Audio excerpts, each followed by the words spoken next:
Hello, welcome to Chats with Chelsea.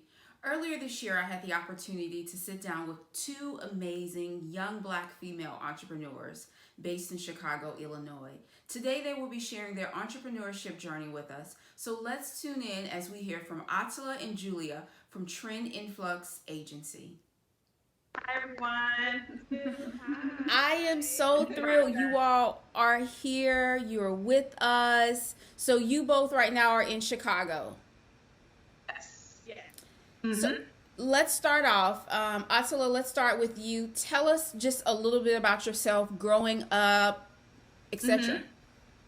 Yeah. So hey everyone, my name is Attallah. A lot of people call me Tia, so you might hear that throughout the podcast. But I am born and raised in Chicago. Most of my background and growing up has been around marketing. But I actually got involved with entrepreneurship at a really young age. It was actually in high school. This is actually how me and Julia met, so she'll kind of talk about her story around that as well. But I took an entrepreneurship class when I was in high school and competed in a few competitions and kind of realized that marketing was the piece of building a business plan and entrepreneurship that I really loved. So I went on to college to study that as well. Ended up getting my bachelor's in marketing at the University of Illinois Urbana-Champaign. And from there, I gained more experience from working with startups on campus, and that made me want to work with startups even more, and even own my own agency one day. And then I also have some experience from internships where I worked as a marketing intern through a nonprofit, some retail positions, and then I kind of went into my career now. I actually work as a marketing analyst for a real estate company. So I have a pretty good background in traditional marketing, but also digital marketing and analytics as well. Thank you. Mm-hmm. Julia, tell us about yourself.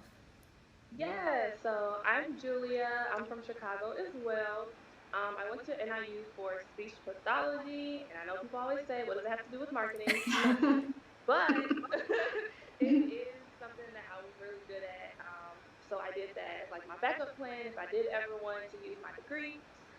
And then I'm a fashion blogger and a content creator as well. So, like Tia said, we met in high school and we were both just always really creative. We met in geometry class. We both had on the same shoes, and we became best friends. Pretty So much, yeah. we took some business classes together, and I felt like that was the foundation for us having our business together now. Mm-hmm. So we both kind of put our talents and gifts together, and now we have Trend Influx. Well, shoes to bring you together, matching shoes, and now you're best friends and business partners. So, you shared a little bit about how you became interested in branding and marketing. What made you all pull the trigger from your experiences, from your passions to say, hey, we want to go into business together and actually start a marketing and branding agency? Yeah. I mean, or at least from my end, this is something I kind of wanted to do a lot in the near future. But it was something that was like heavily on my mind. And then Julia, she was already in. Julia can give you a little bit more background on her, but she was already working as she mentioned, a fashion blogger. So she has super heavy social media experience in marketing and branding as well. And we were kind of just meeting up and constantly talking about it. So I think at the point it just kind of pushed us to say, let's just go ahead and start on this now. We launched in October, but prior to we were still working and doing like kind of like test trials and case studies. But I think us both having that heavy experience and just being eager about marketing and branding pushed us to just start it right away. Especially since there was a lot that we weren't seeing in the industry. For one, women owned agencies and black owned agencies. There are a few that we can definitely name off the top of our head, but not prominent enough in the industry. Definitely a lack um, of diversity in that area. So the lack of the need for black women owned marketing agencies, but also just that push to kind of get our skill set out to the world, I would say. Exactly. And like she said, for me, I felt like it was a long time coming for this. We just didn't know that it would be this, but it Yeah. was something that we were both passionate about, and we're just naturally creative. And of course, there was a space for it and a need for it.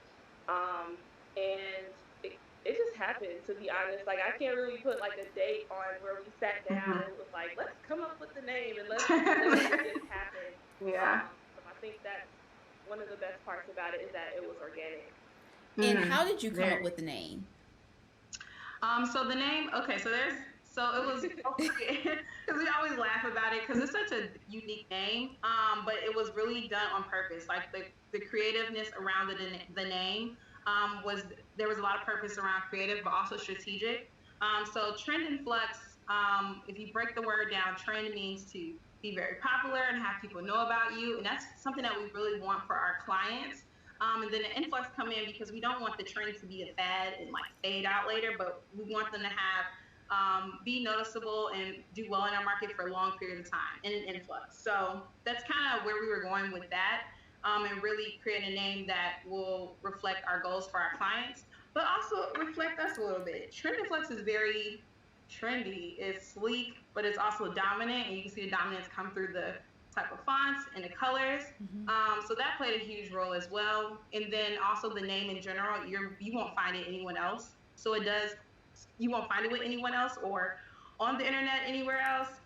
So the name is very great for if we wanted to run any type of SEO campaigns or how we want to rank with Google. If you type in Trendflux, we're going to come up right away. Versus if you type in a Chicago marketing agency, you're going to get a ton of them before you probably reach the one that we own. So a lot of creative, but strategic behind the name as well.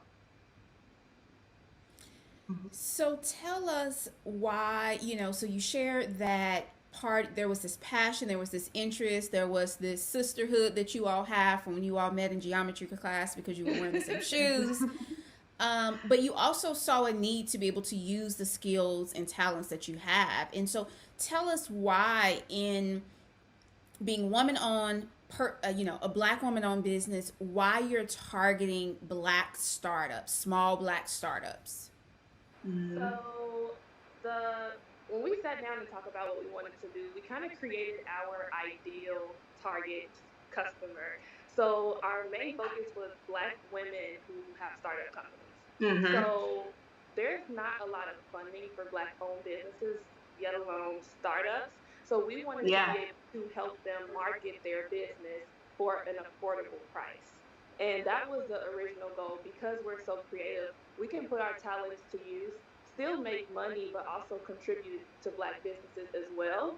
And it's turned into a thing where we're now the powerhouse behind a lot of male Black businesses. Oh, yeah. Wanted to work with them too. But we're slowly, like, we're now getting the mix of men and women. Like, it's almost 50-50, but a lot of Black-owned men with a lot of Black-owned businesses are men, and they want like a female team behind them. So we also love that too. So that's important, just for us having a business and helping other Black businesses, regardless of whether you're male or female. Like, you're who we want to work with. Yeah, and then back on a point for the funding. So like Julie mentioned, like that's a group that doesn't receive a lot of support, and we're hoping that through our marketing efforts, these businesses can get a lot more attention and kind of grow on their own without the need of support from funding. But also, if they didn't want to go and seek funding through different venture capitalists, they can just survive. So that was like a major key behind why we chose our demographic. Tell us, if you could pinpoint an experience that you had that you would say prepared you to lead your own branding and marketing agency, what would that be? I can go first. I would say it was for our first client. She is an old friend of mine, but she was doing my lashes at the time. And we were like, we were in like a therapy session. Like, I was laying on the table, she was doing my lashes, and she was telling me how she wanted to grow her business. And this is a time where we didn't tell anybody about Trend Influx yet. So I'm like, okay. And I'm listening to her. She's like, I need a new photo shoot, and I want this, and I want this. And I'm like, she is it. Like, she is literally our target to come. Yeah. So she was one of the first people I gave a business card to, and I kid you not, a week later we all sat down. She was our client. And and she was our client. Like, we all sat down together, and that was just listening to her talk about what she needed kind of validated why we were doing this in the first place. Mm-hmm. Yeah, and I would say for me, it definitely came when I was in college, and like I mentioned, like this was not something I was thinking I was going to do right away. Like my goal was to get out of college, go get some more experience, and then look into ownership. Because in the back of my mind, I was like, whatever I do, I'm going to own it at some point. But in college, helping small businesses and other kids that had startups on campus was very it put like a type of drive and energy in me that I can't really explain, but I knew I loved it right away and that I wanted to lead that if I did do that in the future. So definitely a little bit more earlier in the stages for me. And what would you say has been the greatest challenge of being young female Black entrepreneurs? Well, I hope you've been taking some notes and learning from their entrepreneur journey and all the great things they're doing. Next week, we will pick back off with them sharing some of the challenges that they have endured as young Black female entrepreneurs. So be sure to tune in, share it with a friend, and I look forward to seeing you next week.